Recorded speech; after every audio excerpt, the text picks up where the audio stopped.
Katekismus Gereja Katolik ya. Nah sekarang bagaimana ajaran gereja berbicara tentang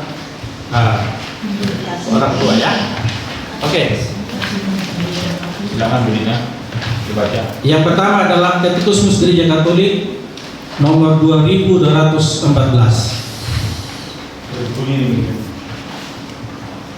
Hubungan anak dan orang tua harus ditandai oleh kasih sayang dan hormat yang timbal balik. Sesuai dengan perintah keempat, Allah menghendaki agar sesudah Dia, kita menghormati ayah dan ibu kita. Lihat Keluaran 20 ayat 12. Para orang tua, dengan melahirkan anak-anak dan memperkenalkan mereka kepada kehidupan, mengambil bagian dalam bapa kealahan Allah. Mereka adalah sejauh mungkin wakilnya. Hormat terhadap orang tua, pietas filialis, adalah dasar dari setiap hormat kepada sesama. Ya, dari Katekismus Gereja Katolik 22114 di situ sangat jelas ya. Diajarkan agar menghormati orang tua ya. Dan sebenarnya kalau kita mau lihat, kodrat sebagai ayah itu datangnya dari Allah sendiri ya. Jadi kodrat sebagai orang tua khusus sebagai Allah itu datang dari Allah sendiri. Jadi penghormatan kita terhadap orang tua itu lahir dari rasa syukur kita ya, rasa syukur kita kepada orang tua atas karena mereka telah melahirkan kita ke dunia ini, mereka telah mendidik kita dan sebagainya. Jadi itulah sebenarnya menjadi alasan bagi kita untuk bersyukur, dan syukur itu mengarah kepada penghormatan, penghargaan, dan juga perhatian terhadap orang tua kita ya. Yang berikut 22115. Hormat terhadap orang tua, pietas filialis, ditunjukkan oleh rasa syukur terhadap mereka yang oleh kasih dan jerih payahnya telah memberi kehidupan kepada anak-anak mereka dan memungkinkan mereka bertumbuh dalam kebijaksanaan dan rahmat. Hormatilah ayahmu dan ibumu. Keluaran 20 ayat 12, Ulangan 5 ayat 16. Adalah tanggung jawab seorang anak sepanjang hidupnya dan bahkan lebih besar bila orang tua sudah tua, lemah atau kesepian. Nah, jadi tadi seperti tadi saya katakan ya, kenapa kita menghormati orang tua kita, menghargai orang tua kita, itu lahir dari rasa terima kasih kita ya kepada mereka, karena mereka telah melahirkan kita ya, membesarkan kita dengan jerih payahnya dan juga mendidik kita sehingga kita bisa bertumbuh dalam kebijaksanaan dan hormat ya, dan rahmat ya di situ ya. Jadi kenapa kita harus menghormati orang tua kita ya? Ya karena penghormatan terhadap orang tua itu adalah wujud dari rasa terima kasih kita terhadap orang tua kita ya, atas apa yang telah mereka berikan kepada kita. Mereka telah melahirkan kita ke dunia ini, mereka telah mendidik kita, membesarkan kita dengan jerih payahnya, dan wujud dari rasa syukur, rasa terima kasih itu kita nyatakan lewat penghormatan kepada orang tua, memperhatikan mereka, lalu juga terutama tanggung jawab kita sebagai seorang anak pada saat orang tua sudah menjadi tua, lemah atau kesepian ya. Baik, yang berikut kitab Katekismus Gereja Katolik nomor 2216. Anak-anak harus menghormati orang tua mereka dengan sikap hormat, ketaatan, dan bakti kasih. Sepanjang masih tinggal di rumah orang tuanya, anak harus menaati segala perintah yang dikeluarkan oleh orang tua untuk kebaikan dirinya atau keluarga. Anak yang bijak menyenangkan hati ayahnya, tetapi orang yang bebal menghina ibunya. Amsal 15 ayat 20. Ya.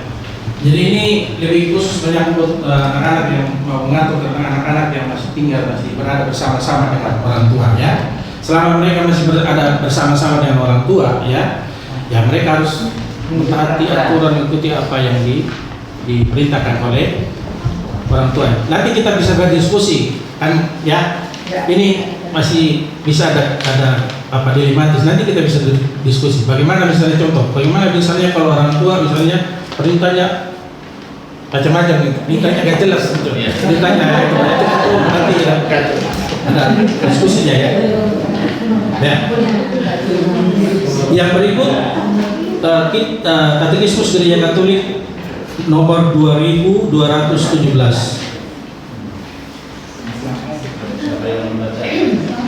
Selama masih tinggal bersama orang tua, anak-anak harus menaati mereka dalam segala sesuatu yang bukan dosa. Ketatan ini berhenti jika anak telah dewasa dan hidup mandiri, namun tetap harus ditunjukkan dengan sikap hormat dan perhatian. Orang tua dan anak-anak wajib saling membantu untuk hidup sebagai umat Kristen agar supaya iman bekerja oleh kasih. Galatia 5:6. Jelas sekali. Jadi kitab Katekismus Gereja Katolik 2217, ya, sudah jelas juga, ya. Sangat jelas di situ. Jadi anak-anak setelah dia dewasa, setelah dia dewasa sendiri mungkin ya dia apa ya, tetapi dia masih mempunyai kewajiban, ya, untuk menghormati, ya, orang tuanya, memperhatikan orang tuanya, ya. Yang berikut Katekismus Gereja Katolik 2218. Keutamaan hormat terhadap orang tua meluas juga pada kewajiban terhadap kakek nenek dan orang-orang yang dengan sah mengambil tempat orang tua. Bila mereka tua, sakit, sendirian atau kekurangan, anak-anak dewasa harus memberikan bantuan materi dan moral sedapat mungkin. Hai anakku, tolonglah ayahmu pada masa tuanya dan janganlah engkau mendukakannya selama hidupnya.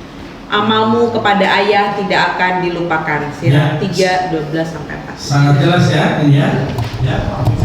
Jadi keutamaan hormat terhadap orang tua itu juga harus tidak ditujukan kepada orang tua. Kalau di situ juga ada kakek dan nenek, ya, juga harus mereka juga, ya.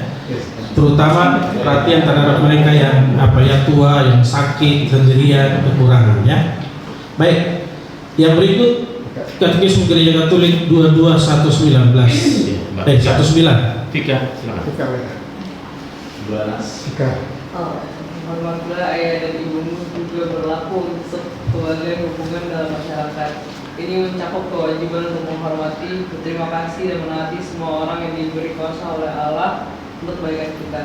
Ini berlaku untuk guru, atasan, pemimpin masyarakat dan semua yang menjalankan wewenang dalam bidang sosial, sipil dan keagamaan. Ya. Jadi penghormatan itu tidak hanya berlaku untuk orang tua, tetapi orang-orang yang dituakan bisa dikatakan atau sebagai pemimpin kita, ya, seperti itu, ya. Kita juga itu hormat. Dan yang terakhir Katekismus Gereja Katolik 2220.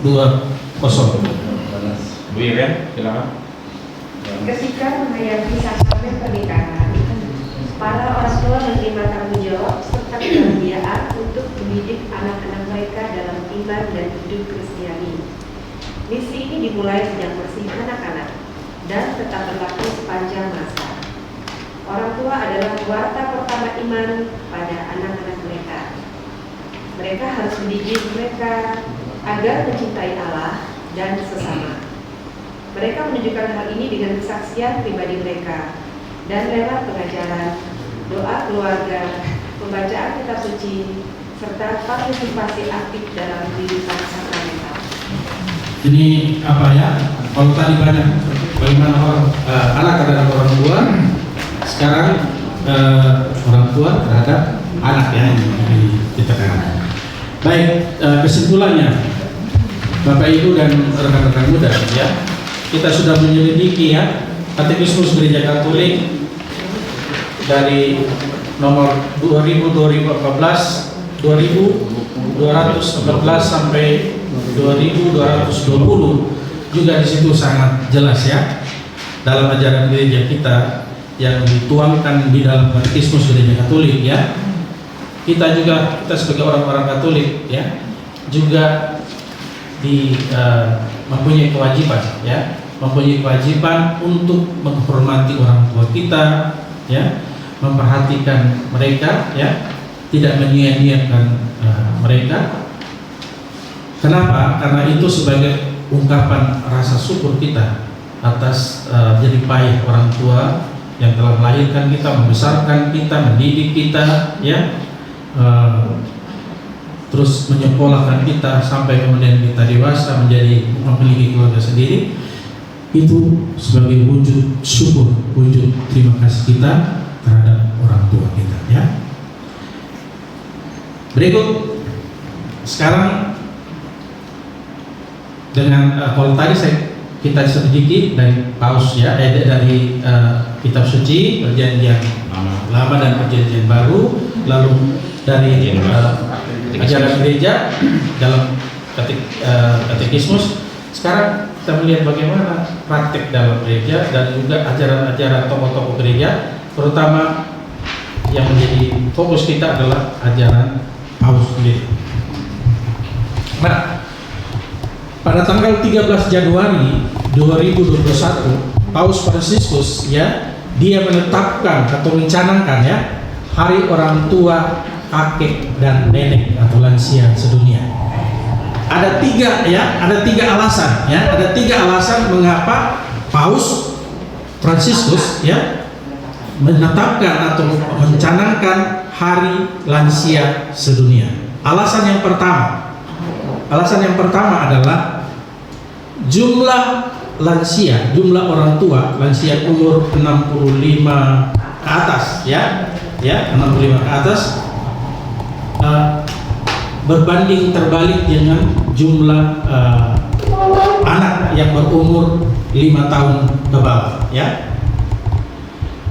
Menurut laporan dari PBB ya, pada tahun 2018 itu adalah hal yang pertama di dalam sejarah bahwa jumlah lansia itu lebih besar atau lebih banyak dibandingkan dengan jumlah anak yang berusia 5 tahun ke bawah ya. Itu terjadi untuk pertama kalinya pada tahun 2018. Sebelumnya ya, angka kelahiran anak ya, jumlah anak yang berumur 5 tahun ke bawah itu selalu lebih besar ya dibandingkan dengan jumlah lansia atau kakek nenek. Dan menurut Paus, ini kondisi yang akan mempengaruhi situasi ekonomi, situasi kesehatan, juga aspek kebudayaan ya. Maka itu alasan yang pertama kenapa Paus dia mencanangkan Hari Lansia Sedunia ya, betul ya. Alasan yang kedua adalah Paus melihat baik dari sudut pandang sosial maupun struktur sosial, lansia itu atau orang-orang tua itu kurang dihargai ya, kurang penghargaan terhadap orang tua. Kenapa terjadi seperti ini ya? Kenapa terjadi seperti itu? Karena ada budaya modern ya yang mengatakan yang tidak berguna dibuang ya, yang tidak berguna itu dibuang ya. Ini mempengaruhi orang sehingga orang-orang yang dirasa orang tua yang sudah tidak bisa bekerja lagi, tidak yang dibuang saja ya. Jadi penghargaan terhadap orang tua itu tidak ada ya. Seperti itu ya. Nah, akhirnya karena penghargaan terhadap orang tua itu yang mereka menganut budaya ini, yang mereka pentingkan adalah efektivitas, kecepatan, dan harus kalau bekerja itu harus ada hasilnya. Kalau tidak ada seperti itu ya sebaiknya dibuang. Itu budaya seperti itu, anggapan seperti itu ya. Sehingga penghargaan terhadap orang lansia, orang-orang tua, kakek dan nenek itu mulai menurun ya. Ini alasan sehingga Paus ya dia mencanangkan. Alasan yang ketiga itu karena apa? karena dari kondisi orang tua itu sendiri, kondisi lansia itu sendiri, ya. Kondisi lansia itu sendiri karena mereka sudah menjadi lemah, sakit, lah. Lalu akhirnya mereka diri sendiri merasa tidak berguna, ya. Diri merasa tidak berharga lagi, ya. Kondisi para orang tua. Sehingga dengan mencanangkan diharapkan gereja yang bisa memberikan kekuatan, ya, bisa memberikan masukan-masukan kepada para orang tua yang mau menegaskan bahwa meskipun mereka dalam kondisi yang lemah, mereka masih berguna, mereka masih diperlukan, mereka masih patut dihargai, ya. Dan yang terakhir, Paus mencanangkan hari lansia atau orang tua untuk apa? Supaya jembatan antara generasi itu bisa terjadi, ya. Jembatan antara generasi yang tua dengan generasi yang muda, ya. Supaya itu bisa terus terjadi, tetap ada, ya. Itulah beberapa 4 alasan, kurang lebih 4 alasan, sehingga Paus kemudian mencanangkan hari lansia, ya. Ya. Nah, sekarang kita lihat kan sejak tahun 2021 sampai tahun ini, ya. Oke. Nah, untuk pertama kalinya hari orang tua kakek nenek sedunia itu dilaksanakan pada tanggal 25 Juli tahun 2021 dengan temanya Aku menyertai kamu senantiasa. Matius diambil dari Injil Matius bab 28 ayat 20. Teman saya, jadi hari lansia yang dicanangkan oleh Paus itu, Paus mencanangkan hari lansia itu dilaksanakan setiap minggu keempat bulan Juli, ya. Minggu keempat bulan Juli itu berdekatan dengan hari peringatan Santo Yoakim dan Santa Ana. Siapa mereka? Orang tua dari Maria. Dan hari ini pesta atau peringatan wajib Santa Yoakim dan Hana, dan kita melaksanakan rekoleksi hari ini, ya. Besok kita akan gereja akan merayakan hari lansia yang ke-5, ya. Maka rekoleksi ini saya bilang sama Pak Freddy waktu itu, saya tanya Pak Freddy, ini dilaksanakan dalam rangka hari lansia? Pak Freddy bilang tidak. Maka saya bilang sepertinya rekoleksi ini sungguh-sungguh dikehendaki oleh Tuhan. Kenapa? Karena hari ini peringatan wajib Santo Yoakim dan Hana, orang tua dari Santa Maria, yang dimana Paus mengatakan kenapa hari lansia dilaksanakan pada minggu keempat bulan Juli supaya dekat dengan itu, perayaan itu, dan besok kita akan merayakan hari lansia yang ke-5, ya. Oke. Kenapa dipilih aku menyertai kamu senantiasa? Karena apa? Ini maksudnya untuk memberikan kekuatan kepada para lansia yang merasa diri mereka ditinggalkan, ya, merasa diri mereka tidak diperhatikan lagi, ya, mereka merasa kesepian. Gereja mau menegaskan bahwa meskipun banyak orang, termasuk keluarga mungkin, meninggalkan mereka, Tuhan tidak pernah meninggalkan mereka. Melalui gereja Paus menegaskan Tuhan tidak pernah meninggalkan mereka. Aku menyertai kamu senantiasa, ya. Yang kedua, hari orang tua yang kedua itu dilaksanakan pada tanggal 23 Juli 2022 dengan tema pada masa tua pun mereka masih berbuah. Diambil dari Mazmur bab 92 ayat 15. Kenapa dikatakan demikian, pada masa tua pun mereka masih berbuah? Karena apa? Karena orang beranggapan bahwa kalau orang sudah tua mereka tidak berguna, sebaiknya dibuang, ya, tadi katakannya.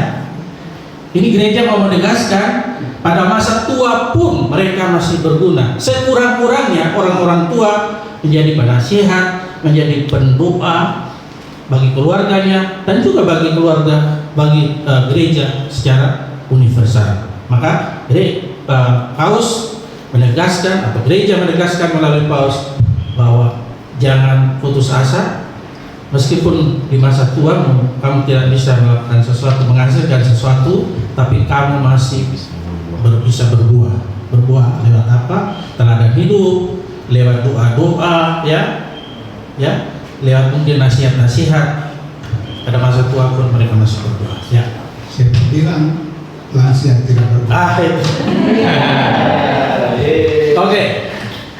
Ketiga, hari lansia yang ketiga dilaksanakan pada tanggal 23 Juli 2023. Rahmatnya turun temurun, diambil dari Lukas 1 ayat 50, ya. Ini mau menyatakan bahwa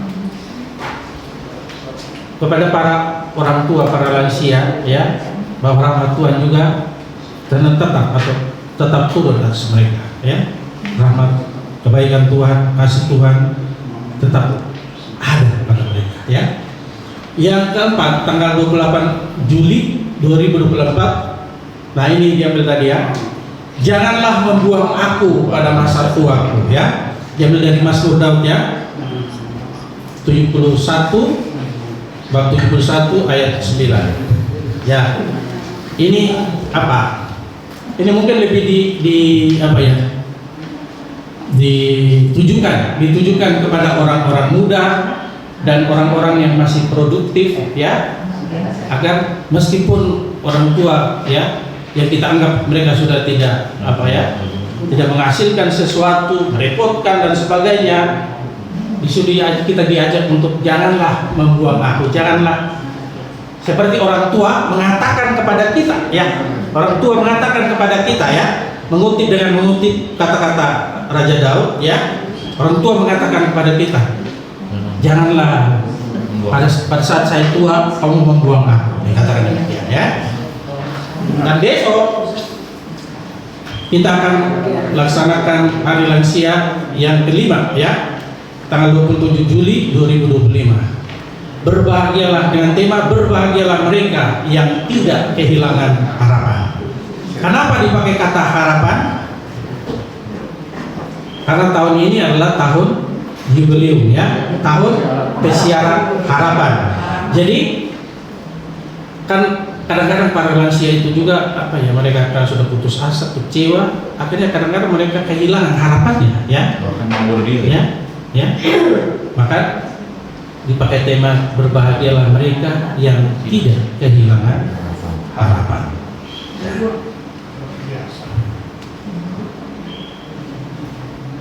Lanjut, Pak John.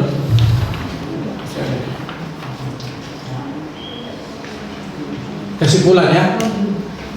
Jadi Bapak Ibu dan rekan-rekan muda semuanya, kita sudah menyelidiki pertama dari kitab suci Perjanjian Lama, kitab suci Perjanjian Baru, kemudian ajaran gereja dari Katekismus Gereja Katolik dan juga Paus, ya, pandangan gereja atau praktik gereja atau dari firman Paus.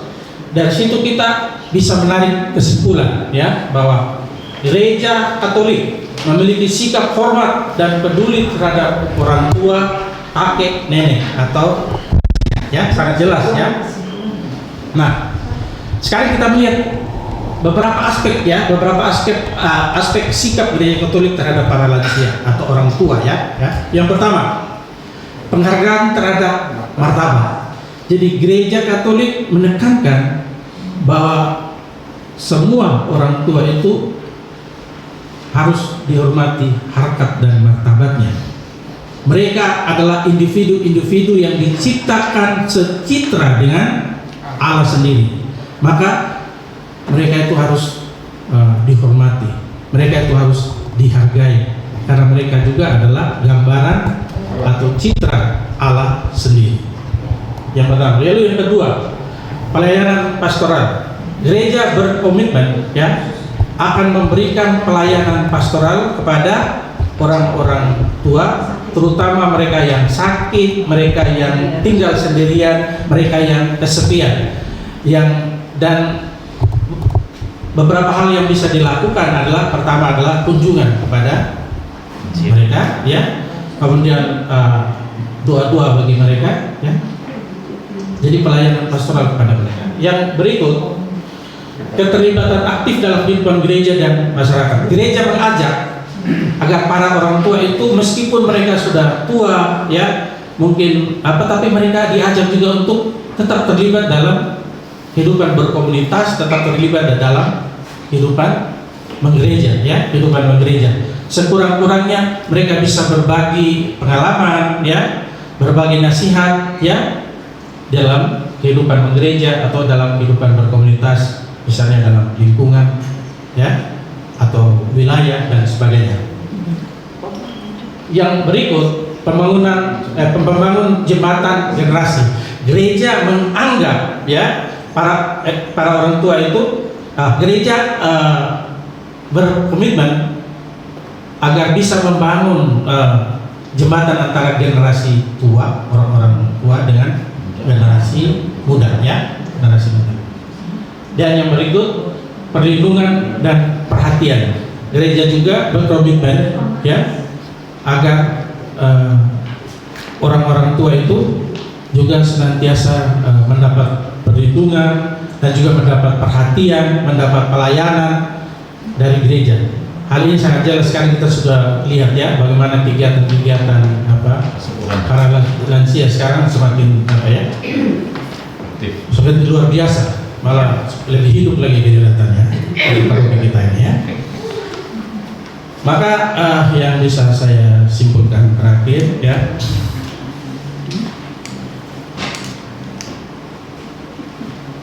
yang pertama adalah semua kita itu kan pasti akan mengalami yang namanya tua, ya. Ada seseorang namanya Mitch Albom, dia mengatakan, jika kamu berjuang untuk tidak menjadi tua, maka kamu akan mengalami kekecewaan dalam hidupmu, karena bagaimanapun juga hal itu akan terjadi. Artinya apa? Menjadi tua itu sesuatu yang pasti, ya. Menua itu sesuatu yang pasti. Pada saatnya nanti, ya, rambut kita yang masih hitam, ya, akan memutih, ya, akan memutih dan berubah, ya. Dulu kita orang yang gagah, tangan yang kokoh, kaki yang kuat, ya, nanti akan rapuh, lemah, ya, gaya, ya, gemetar, ya. Dulu kulit yang halus dan kencang, ya, akan keriput, ya, akan keriput. Itu semua pasti. Dan mata yang seperti elang, tajam seperti elang, ya, akan rapuh seperti saya saat ini sudah. Nah, pada saat kita menjadi tua, ya, dan maka kita pasti akan bergantung terhadap anak, ya, dan juga terhadap orang lain, ya kan? Terhadap anak dan terhadap orang lain, entah dari bidang apa saja, ya, materi juga, ya, juga bidang-bidang yang lain, kesehatan dan sebagainya. Maka sebenarnya pada saat ini yang perlu kita perhatikan adalah kita bertanya, bagaimana sih sebenarnya selama ini perlakuan kita terhadap orang tua kita, sikap kita terhadap orang tua kita. Saya kira itu hal yang perlu kita pertanyakan, ya kan? Karena nanti kita juga akan mengalami hal yang sama, ya. Dan saya kira pertanyaan ini penting karena sebenarnya seperti tadi saya katakan, atau juga seperti yang kita lihat dari film tadi, ya. Jadi apa yang kita lakukan saat ini menentukan juga apa yang akan kita alami masa depan. Yang tadi kita ingat hukum tabur tuai, hukum tabur tuai, ya. Maka kita sudah melihat bagaimana pandangan gereja tentang bagaimana kita harus memperlakukan orang tua, ya. Maka sekarang yang paling penting adalah bagaimana dalam kehidupan ini kita bisa menjalankan apa yang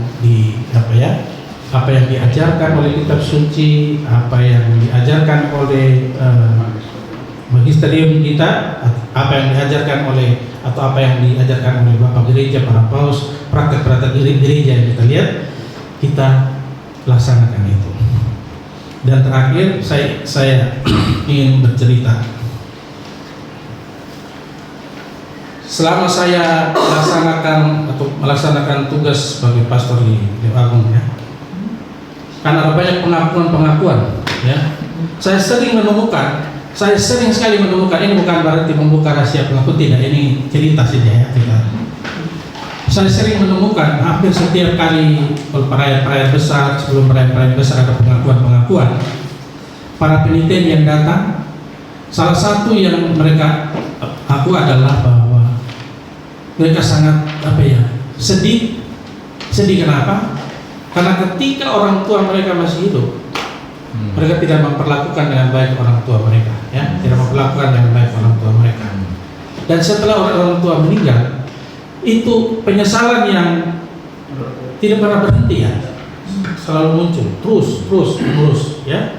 Dia selalu penyesalan yang mendalam. Kenapa dulu waktu orang tua saya masih hidup, saya tidak memperhatikan dia, melihat dia, memperhatikan dia. Sekarang setelah meninggal, penyesalan yang luar biasa dan tidak bisa apalagi, ya. Yang tinggal hanyalah sebuah penyesalan. Maka semasa orang tua masih hidup, ya, di dunia ini,